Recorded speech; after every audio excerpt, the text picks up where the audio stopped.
Good evening, everyone, and I welcome you all to my channel, Royal Docline. I'm Dr. Yasmeen Haseeb. I'm the professor and consultant in OB-GYN. I'm working for the last 30 years in the OB-GYN, and my main focus of interest is a high-risk pregnancy. Gynecological surgery, specifically the fibroids, I love to operate, and also I love to teach. So I have been working closely with the training of the undergraduates as well as the postgraduates. And I have the certification in the medical education from Dundee, UK. So with my long term of experience in the teaching, I worked as a resident training program director for Saudi board, Arab board, and MRCOG, MRCPI. Currently, I'm working as an examiner for the MRCOG Part 3 UK in the RCOG. And also I'm the OSCE examiner in Royal College of the Physicians of Ireland for MRCPI, and many other boards like the Saudi board and Arab board as well. With long term of these experience and have been attached with the postgraduates, which I love to teach always, specifically the MRCOG candidates. I saw the overseas candidates, they fail in lot of the things. This is because of the lack of their training and their knowledge in different aspects and the different things which are practiced in the NHS, which is a National Health Service system in the UK. So when they go for Part 1, Part 2 or the Part 3, mostly the people fail in biostatistics, clinical governance, and the research. These are the three main areas where they fail, and out of which the clinical governance is the one which the people always feel difficulties. So today I have decided to conduct a webinar related with the clinical governance. This was since long time I was doing it in my department in Saudi Arabia, and many a times in the online, but now this is the first time I have given it a shape of in the real way and made the different stuff for it. So today is the introduction about the clinical governance and organization of the clinical governance in the healthcare system. So our targeted audience, as you can see from my slides, these are all the targeted audience who are preparing for MRCOG, MRCPI, EBCOG, Arab board, Saudi board, FCPS, MCPS, even the MBBS. And I think personally, it should be a part of every healthcare system. Even the GPs, they should know about it. And let's start with it. What is it? This is a short introduction about me. You can see that, which I have just let you know. So let's start with the clinical governance. You might have seen in your hospitals that there are a lot of the things ongoing. They are asking you to go for the quality. They are asking you to go for the protocols and the pathways and the different ways of teaching, CME hours, and skills and drills, the training. A lot of the things are ongoing in these days. What is this? This is all actually the part of the clinical governance. Let's see what is the clinical governance. The clinical governance is a framework through which the healthcare organizations, they are accountable for the continuously improving the quality of their services and safeguarding the high standards of care. In the hospital, actually the patient's safety is the most important factor with which every organization is concerned. If the patient suffers, it means ultimately the hospital suffers, and then ultimately the physician suffers.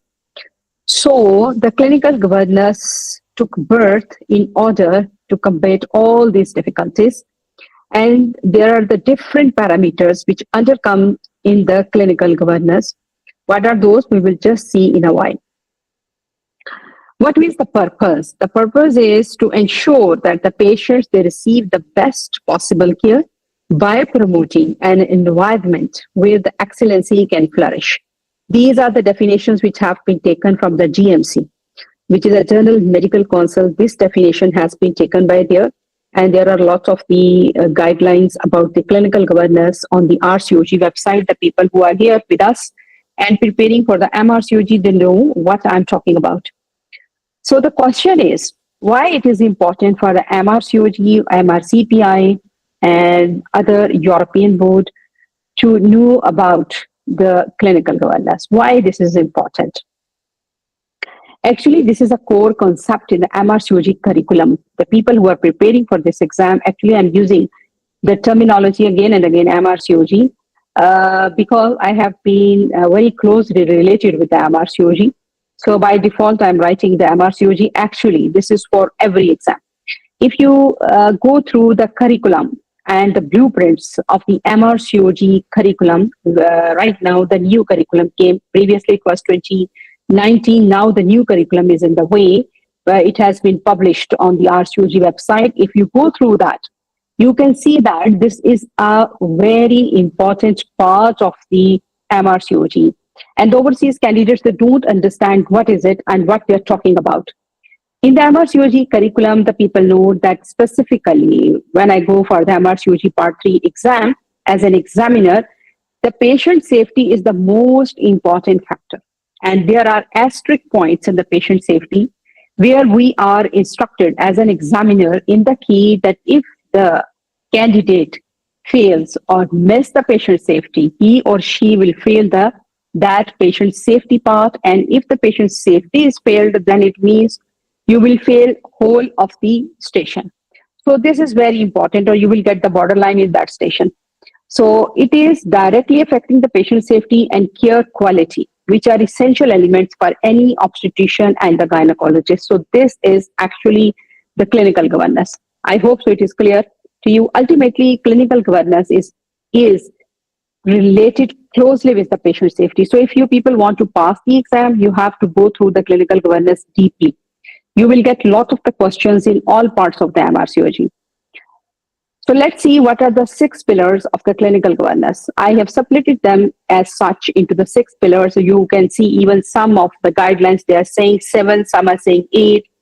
But ultimately, these are the major 6 pillars of the clinical governance, which are important for any candidate to know about or for any doctor to know about.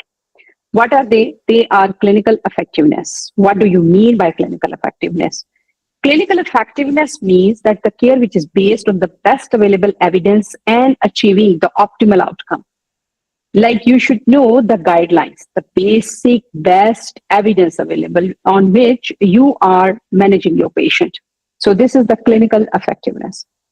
Then comes the patient safety. It means preventing and managing any risk and any harm to all the patients through the effective systems and the practices, which can be in the form of the guidelines, in the form of local protocols, in the form of any written pathways, anything, which is really, for example, I give you an example.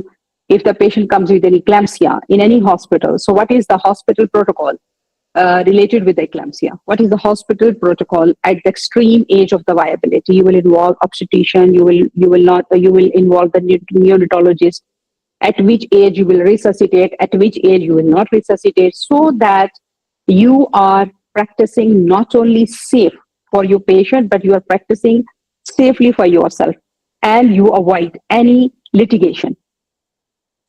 Then comes the third part, which is the risk management. It identifies, evaluates, and mitigates the risk to minimize the harm to the patients as well as staff. So risk assessment is very, very important. Whenever I am working in my OPT, I always tell my colleagues, juniors, as well as my colleagues and my residents that how you do the risk assessment and the risk management. Risk management is a full-fledged part which everybody should know. Then comes audit and the quality improvement. Audit and the quality improvement, they're closely related with each other.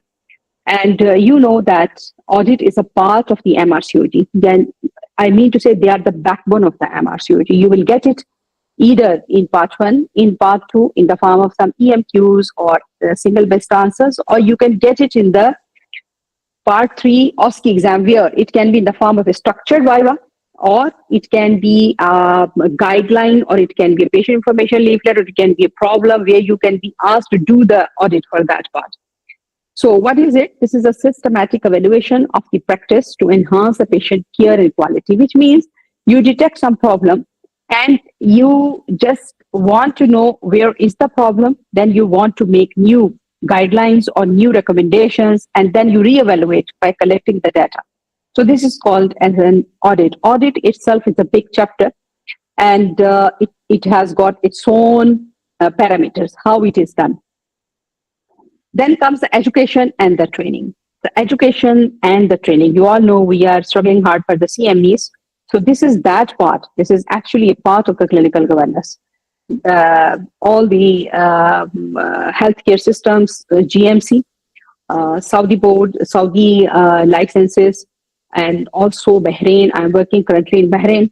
So all of them, they want you to have the licenses, and these licenses later on you have to renew, and for that you need the CME hours. What are those CME hours? This is a part of the clinical governance which the hospital is practicing. So education and training, which is a continuous professional development to ensure that the healthcare professionals maintain the necessary skills and knowledge. So this is very important part. And then comes the patient and the public involvement.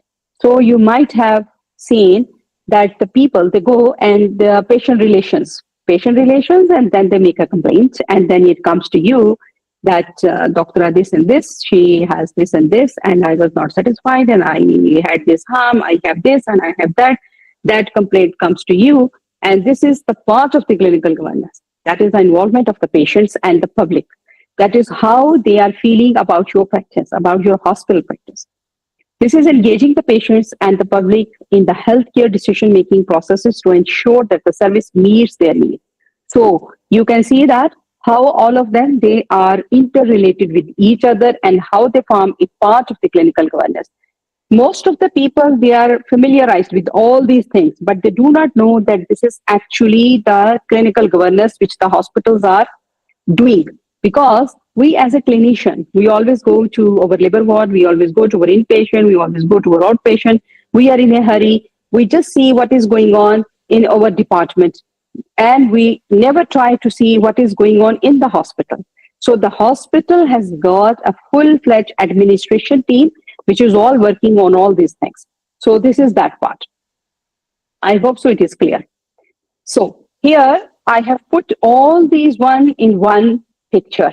This picture has been taken from the Google, and it was showing very beautifully all the parameters of the clinical governance, which are education and training, clinical audit, effectiveness, research and development, openness, risk management. These are all the parts. This was just to show you how it looks like. So clinical governance is actually the accountability, whatever you are doing, and the transparency. You are honest. As a duty of candor, you are honest, and you are telling what you are doing, and wherever we are lacking, we are improving on day to day. So these are all the parts of the quality improvement as well. And the idea is to get learning and sharing, improving the quality of the care, excellent outcome, and the stakeholder involvement system and processes in the CPDs. All of them, they go into the clinical governance, and then the clinical governance, our output is this. So we go through this, and then the output is this one. So this is also a beautiful picture to know about how the clinical governance works. So next comes why clinical governance matters in the MRCOG and the importance of the clinical governance in the MRCOG exam preparation. This is the question, why it matters for you people or for any person who is preparing for any postgraduate exam. Why is it? This is a direct focus in exam, as I have been closely related with the MRCOG exam. So I see there how the overseas candidate, they struggle with the clinical governance because there is a direct focus in the exam. It is assessed through both the theoretical as well as practical components of the exam, including the scenario-based questions. They can give you scenario and they can ask you, what is this going on? Like the risk management, risk assessment, risk analysis, audit, duty of candor, quality improvement projects. Okay, so these are all the things which can be attested in any way. Then there is a critical competency. Demonstrating an understanding of the governance principles is key to showing the competency in safe, ethical, and effective obstetrical and gynecological care. So they want to see, are you safe? Ethically, you know what you are doing, and effective obstetrical and the gynecological care will be provided by this candidate or no. If that is why I said that if the person fails or a candidate fails in a patient safety, there is no way to pass that scenario. Real life application. MRCOG examiners assess how the candidates apply governance in their clinical settings, testing their ability to make the sound judgment in line with the best practices. So this is what we are instructed during the exam, that you have to assess this candidate in this way, right? So if you want to pass your exam, along with your guidelines, along with your questions, you have to be prepared for all this clinical governance as well. Enhancing the patient care and how clinical governance improves the patient outcome. The candidates on our audience, they are thinking that how it will improve the patient outcome. What it will do ensuring the high standards of the care which you are providing. That is, the services are delivered at a consistently high standard, reducing the variation in the care and the quality by following the guidelines. That is why in our morning reports, in our clinical rounds, in everywhere, we are teaching the guidelines so that it is a same and high standard of the care. There is a benchmark to practice that important thing. Then patient-centered care. Governance framework prioritizes the safety of the patient. It ensures that the patients are treated with dignity and respect and their voices are heard. That is why they are open to listen to the voices of the patient. The complaint procedure and the patient relationship is a department there which can take the complaints and they can contact the person against whom there is a complaint, and then they ask that doctor or nurse or anyone to make an answer for that. So this is a patient-centered care. That's why it is important. Then comes evidence-based practice. Through the clinical governance, healthcare providers continuously integrate new evidence and the guidelines into their practice, leading to a better patient outcome.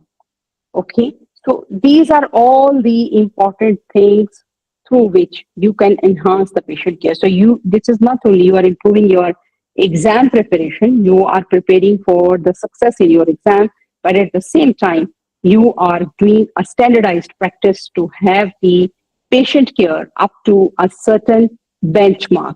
And God forbid if there is any litigation or anything, you can show that this is the evidence-based which I did with this patient, right? So this is how the things go on. So developing the professional skills, building the essential professional competencies through the clinical governance, how can we do that? This is done with the help of leadership and accountability. It promotes a culture of accountability where the clinicians take responsibility for their actions and outcomes.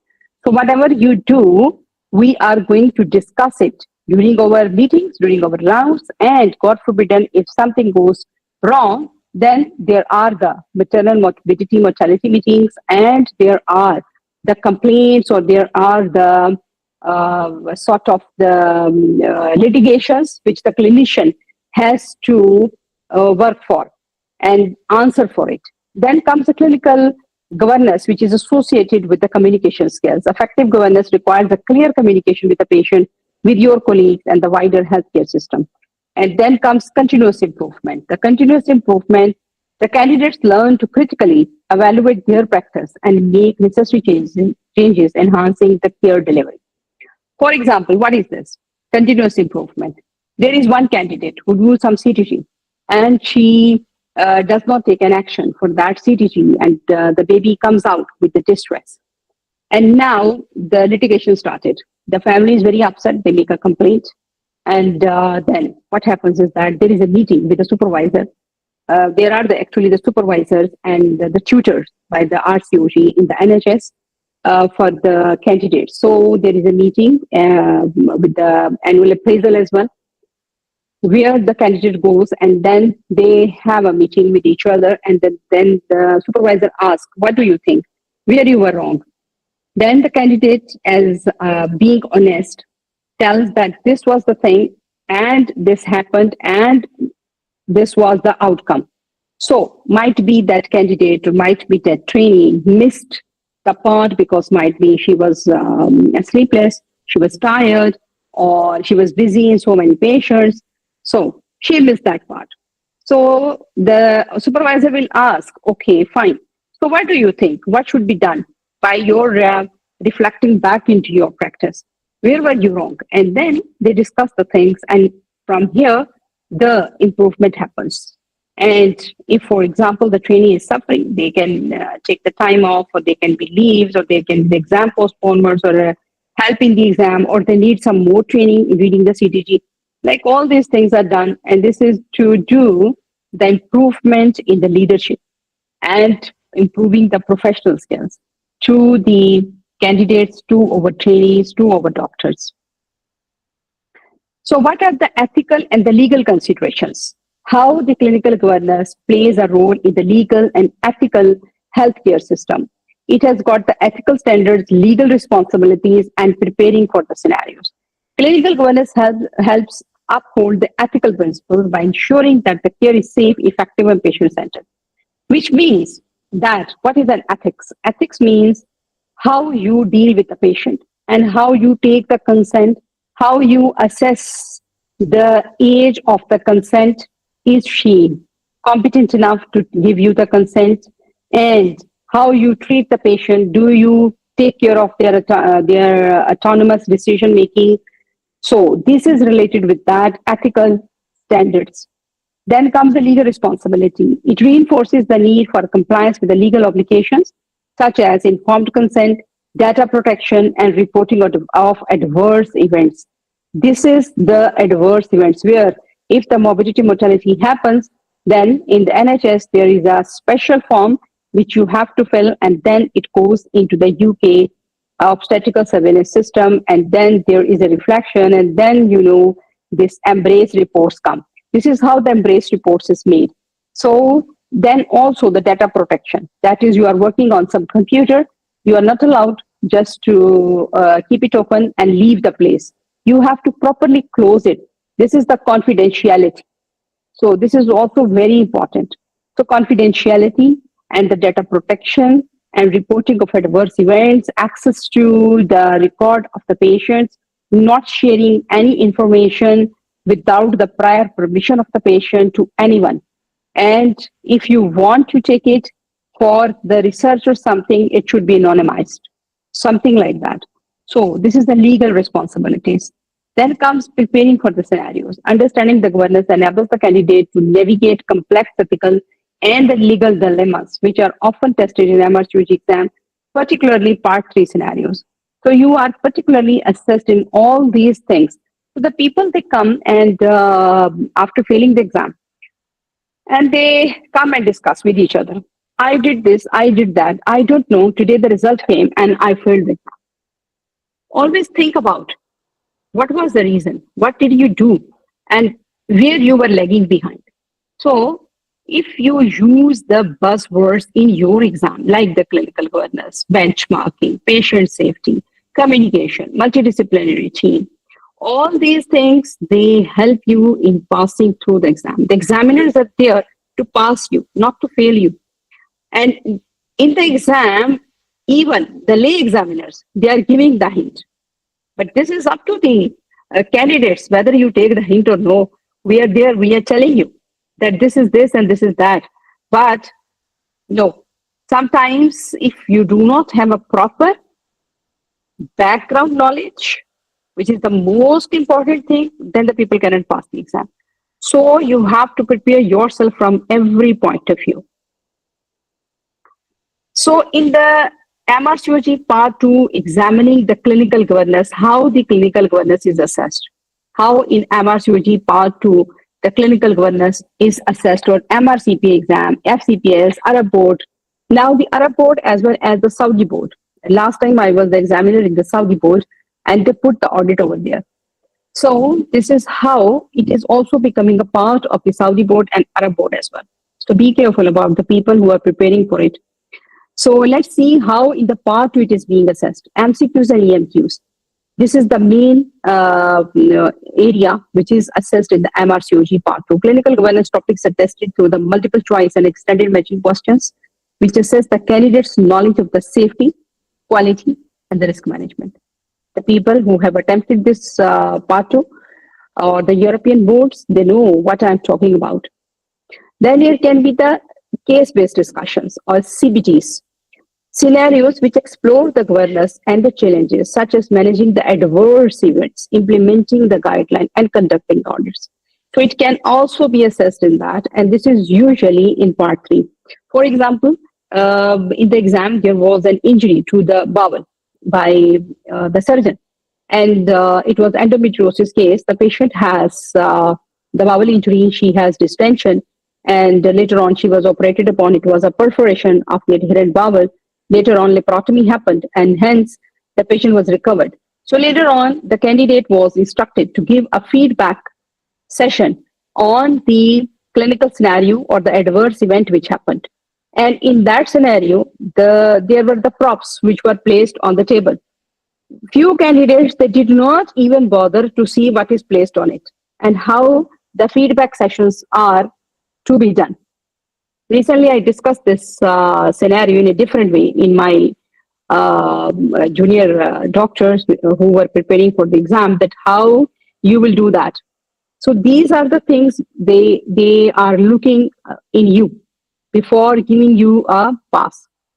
So what you need to do, the preparation tip is focus on understanding the application of the clinical governance principles in your real life clinical situations, according to the RCOG guidelines and the governance framework. So you should know, in the guidelines even, there are, in the end of the guidelines, you might have seen, there are the clinical governance parts, which are over there. Debriefing, training, skills and drills. What is this? These are all the parts of the clinical governance. So specifically, when you are going for the Part 3 exam, it is very, very important. And in Part 2, it is assessed in your questions as well. So the people who know about it, they can pass through these scenarios very easily. In the MRCOG Part 3, how the clinical governance is assessed. In the OSCE stations, the clinical governance is a frequent theme in the objective structured examination, which is an OSCE, where the candidates must demonstrate the safe patient-centered decision-making. Like they are looking at you, are you involving the patient on your decision-making? Are you taking care of the patient while talking to her and she is in the pain? Are you considering that how the safer way to apply the vacuum? Did you see the safe points before application of the vacuum? For example, you are offering the vacuum and did you talk to her? Did you, and while applying, if you are telling that I will apply this and this, where was the head? Was there catheter or not? Are you prepared for any complications which can happen? So they want to see how safe you are. Patient safety scenarios. Stations may involve managing the patient safety incidents such as dealing with surgical complications or medication error. For example, if the medication was given wrongly to the wrong patient, or medication was wrong, or the patient was wrong. So you have to write down the incident report about it. It means that doctor or that nurse, they were not familiarized with either those medications, they were tired, or they were overworked. There are so many things which are to be taken into account. So this is called as an incident report. There is an incident form in every hospital which is filled up, and then it is sent for the litigation committee, and then they look into this, and hence the corrective action is taken. Effective communication. Candidates must show that they can communicate very effectively, as they should communicate the governance principles clearly to the patient, how they explain the procedure, risk and follow-up plans in an understandable manner. So these are all the things which they assess during the Part 3 exam. This is how the clinical governance is assessed in MRCOG Part 3 exam. How you prepare for successfully to master the clinical governance for the MRCOG. What are the different things you can do to prepare from today's onward? So number one, study resources. recommended resources such as RCOG guideline on the clinical governance, NICE guidelines, and the relevant journal articles. In the TOG articles, there are also many times the publications about the medical education as well as about the clinical governance. So you should read about them. Then practice scenarios, regular practice of the case scenarios which involve the clinical governance challenges either individually or in study group. This is another way. And third is the audit participation, actively engaging in the clinical audits and quality improvement projects during the training can enhance the understanding of the governance in practice. This is what the UK candidates do. They always conduct the audits and they are helping in the audit so they know what the audit is, how the audit is done, how to collect the data, how to anonymize the information. And so that's why they pass the exam just like a piece of cake because they are practicing it every day. So no worries, you can do that. Okay, even in your departments as well as in your group studies, you can do that. This is not at all difficult. So the case studies are real life examples, learning from the real life applications of the clinical governance. So the case study was how a maternity unit improved patient outcome by integrating the patient feedback into their clinical governance process. Then there was a hospital's implementation of a clinical audit leading to a significant reduction in the post-operative complications in the gynecological surgeries. So I just put this one that, for example, in a hospital, there is a lot of the infection after the total abdominal hysterectomy, specifically the UTIs. So what will you like to do? They will ask you, how will you conduct this audit? So over here, what would you like to do? You will collect the data for all the total abdominal hysterectomies post-operatively associated with the UTI. And then you will see that what is the different organisms and what was the cause and what is the commonest organism. Then you come to know that the antibiotic was not given or the proper care was not given. So catheterization was not up to the mark. So you have to see that. Then you will make a protocol that the antibiotics have to be given within 1 hour before the start of the surgery. Make sure it is given. And the sterile techniques for the catheterization should be done. So then you collect the data within the 6 months after the application of this guideline, and then you will see that is there any reduction of the post-operative infection or no. So this is one way. And then in the same time, you will see that who is catheterizing. Might be the sisters are catheterizing. One time we had this in our department and it came to the knowledge that the people and the sisters, they are catheterizing the patient in the ward just before shifting the patient to the OR. And only the junior staffs, they were just given the order by the senior staff, go and catheterize. So, catheterization should be aseptically and ideally it should be after the anesthesia. So these were the things where this audit was conducted in one of the big hospitals, and then later on the UTI was reduced. This is one of the examples which we did, and hence the UTI was reduced. Similarly, the patient's feedback, like for example, the people say that we are not explained about the myomectomy. I was not explained about the myomectomy. So this was the feedback from the patients, or they were not told about how the induction of the labor will happen. You can take any scenario. So how you can do that, if it is the case, you will collect all the data. Then the meeting should be called either by the emails or by nowadays a WhatsApp group is also there. So you can have a time taken and then you can have a discussion that this is the feedback and we want to improve this thing. And later, then you can make your guidelines or make a performer or make your recommendations that how it should be done. It should be done by the consultant or the chief resident, and it should be done in the language of the patient, and the patient should understand, and then the information should be supplemented by the patient information leaflets.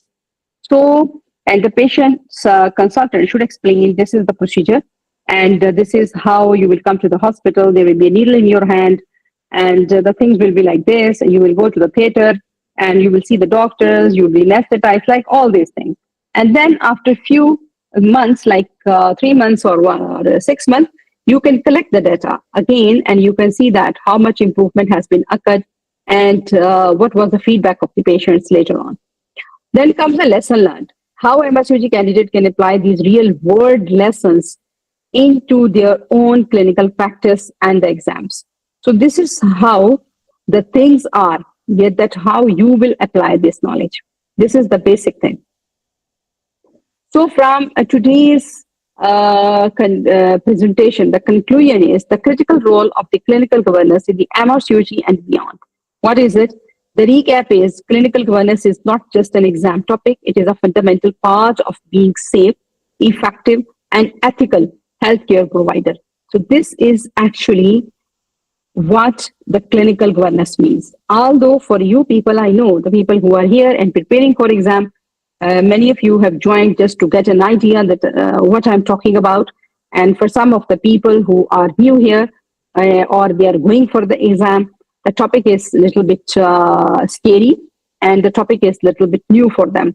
But actually, this is not only to pass your exam, this is also a part of your safe, effective, and ethical healthcare system. Then encouragement, integrate the governance principles into daily practice and the study routines to succeed in the MRCOG and become a better clinician. Looking forward, continuous learning and application of the clinical governance will be essential throughout your medical care. So you cannot get rid of it. So better to be friend of the clinical governance, have a friendship with the clinical governance if you want to flourish in your life. Because previously it was just a part of the European healthcare system, and now it is. You might have seen with the fast growth, it is coming into the Gulf region as well, and into the Asian region as well, because the world is moving and the patients are becoming more aware about themselves. And the hospital wants not only the safety of their hospital, but also the safety of their clinician as well. Hospital loves all the clinician actually, and they want to make safe environment, not only for the patient, but for the clinician as well. That's why there are all these things. And sometimes we hate the complaints and we are always thinking, what is this the hospital is doing with us? Actually, hospital is not doing anything. Hospital is actually doing the clinical governance. They are improving their quality and providing the care under the umbrella of the clinical governance. So I prepared it for the people who are over here, that from where the references were taken. This is by the RCOG Clinical Governance Guidelines and by the strategy. I love to read the strategy. Since I was preparing for my MRCOG, and now as a member, I have always the access to strategy by the kindness of the RCOG. So I always love to read the strategy. Strategy is a very good source for the study. The people who hate the strategy, I will say that start loving the strategy if you want to pass your exam. And with this, it has been concluded. And now you can have your question and answers. We can address your question and queries. You can write in the chat box, please. Yes, Hassan, you can take the questions, please. Hello. Okay.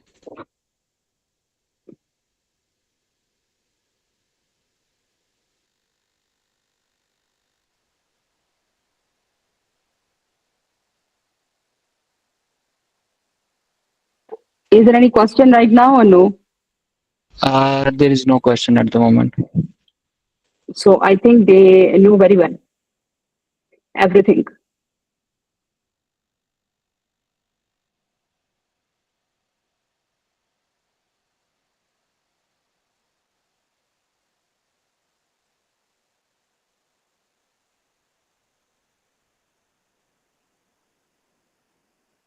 Is there any question or no?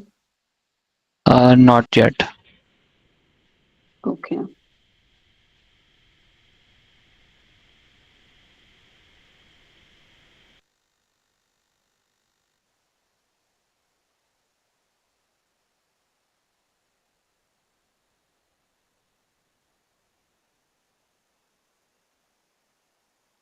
Anyway, if there is no question, I would say that instead of hating the clinical governance, just be friend with the clinical governance and just try to see that where are you are lagging behind.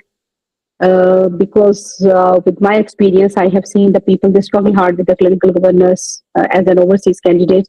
So when they go for the exam and they feel that they are nowhere only because of this important topic. So that's why this was a part of a favor or not favor, like a way support for the candidates to go through what is clinical governance, because many a time this is the most neglected part which the candidates don't read about, and also the biostatistics and the research. I know that most of the candidates, they hate it, but we are sorry to say that you cannot pass the exam if you do not know them. So you have to do them, either you like or you don't like. And for everybody, our channel is the Royal Docline, and you can subscribe to our newsletters, and you can subscribe to our channel. There are lots of the 5 minutes guideline series related with the RCOG Green Top guidelines on the Royal Docline on the YouTube. You can see my videos over there. This is a 5 minutes, and within 5 minutes, you can get an idea about the guideline. And I have made few of them, and I am trying to make more. And you will see in the coming future time about more videos which are coming. And we also offer MRCOG Part 3 courses as well. And soon we will be having an MRCOG Part 3 course, which can either be, you can subscribe as a group or you can subscribe as one-to-one session. There will be the different options. And related with the clinical governance, we are going to conduct a paid full workshop about the clinical governance. This was just a brief introduction. The people who are interested to have the full session about the clinical governance, what exactly is, and what are the different parts, what is the consent, what is the research, what is the governance. So there is a full day workshop about it. This is a paid one. And this is coming, I think, Jazib, next week. Yes, next week. Yeah, so just keep watch on our channel. You can get, this is not very expensive, because I know you are paying a lot to the other courses and things. And this is actually just to help you out. And just keep an eye, and you can get that course as well if you want. So still there are questions or no questions? No, still not questions, but there is some feedbacks. We are Okay. very happy with the webinar. Okay, thank you so much. Actually, I tell you all, I love all my MRCOG candidates, actually. Passing the MRCOG is really to just squeezing as like a lemon, I know that. But if you go through a real way and a proper guidance and the proper selection of the material, then I think you can pass this exam very easily. The preparation should be targeted preparation, right? Remember this. And I advise you, don't go through the summaries of the guideline, please. I have few candidates with me. I have been in touch with them, and they failed the exams. And many times I have seen they are studying the summaries of the guideline. What is this summary of the guideline? There is no summary of the guideline. Never ever go through the summaries of the guideline, which is written by someone and you are reading through them. No. The RCOG has itself published the summaries in the beginning of the guideline. These summaries are actually just to get a brief discussion of the guideline, to give you a brief idea of the guideline. But in the real sense, you should read the guideline whole. Okay? Never ever go through just the brief thing. There is no shortcut of this exam. So every time you read the guideline, you come across new things. And always try to read in the groups. Group study is the backbone of the success in the MRCOG. Remember this, or any postgraduate exam. Practice, practice, and practice. And for the guidelines, please mark your guideline by yourself and look on the part on the pages. Nowadays, we are reading through the notepads and notebooks like that and iPads. So on the guideline, you can see that there are the evidence levels E and B and C and D, and then 1 plus, 1, 2, 1 plus plus, and then the 2 plus plus, all these things. So you should know what is all this and why it is written over there. You should know that how to read a guideline. This is also very important. And I wish I could conduct the part 2 course as well. The way I wanted, I learned myself how to read the guideline, and I'm planning to conduct it as next coming exam, not this exam. This one we will do the MRCOG part 3 exam course, but inshallah we will be doing this MRCOG part 2 exam course for the May candidates, not in the January, the next coming exam. I think it's a September one. Yeah. So we will do that courses because I don't believe on the summaries. Summaries is stop reading the summaries. The people who are reading summaries which are made by someone else, no. Read the guideline properly and try to make your own EMQs as well as single best answers by yourself. Right? So this is the backbone. So still there is no question, then we will leave. Yes, there is no question at the moment. Okay. So I'm really very thankful to everyone who joined today and for your time. And we hope so you enjoyed this webinar today, although it was a little bit complicated. And we are conducting another webinar about the clinical governance in detail. This is not a webinar, this is a full workshop, at least for 5 to 6 hours, or maybe we'll split it into 2 days. The material is ready, and soon you will get the ad about it. This is a paid webinar, and you can register for it. We have the number and we have the links over there in our website, and to hope to see you, everybody over there who are interested in that. So till that time, goodbye. Thank you. Thank you, Hassan, with us for having You're all welcome. this support. Thank you so much. Thank you so And much. yeah, wish you good luck in your exams, and see you soon in the next workshop. Goodbye.